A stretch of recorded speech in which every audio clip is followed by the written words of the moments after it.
Pilgrimage of Grace, which began in October 1536, was the largest popular uprising England had witnessed since the Great Revolt of 1381. Coming only 2 years after Henry VIII's break with Rome, this revolt threatened to halt the English Reformation in its tracks.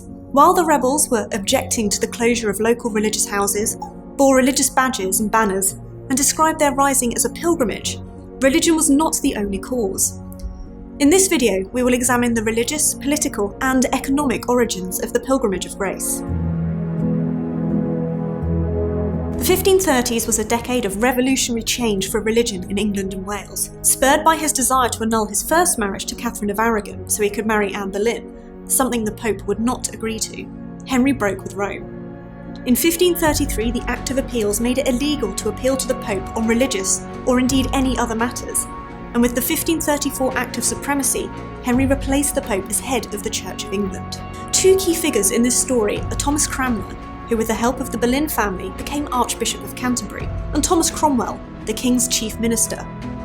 Both had seen in the King's deteriorating relationship with the Pope the opportunity to advance a wider programme of religious reforms. In 1536, smaller monasteries with net worth of less than £200 a year were dissolved. This act closed some 900 religious houses, monasteries, abbeys, nunneries and friaries that existed in England and Wales. For traditionalists, the plundering and closure of monasteries was an attack on their faith and the spiritual and physical well-being of their communities. For reformers, the monasteries were centres of corruption, whose wealth should be seized and put to use by the Crown. In July 1536, under Cranmer's leadership, the Convocation, a gathering of leading churchmen, issued the 10 Articles. These were the guiding principles of the newly independent Church of England. While an attempt at compromise between reformers and traditionalists, the Articles ended up angering as many people as they pleased. In particular, the reduction of the number of sacraments, important religious ceremonies, was particularly divisive. Cromwell also instructed priests to preach against the Pope and to denounce miracles, relics, and the worshipping of saints and the pilgrimages these inspired. For many, centuries of tradition and ritual seemed to be being unpicked by a small band of social climbers encircling the king, their heads filled with foreign, dangerous ideas. The break with Rome not only led to religious reforms, but resulted in a series of laws which strengthened royal power and the role of central government.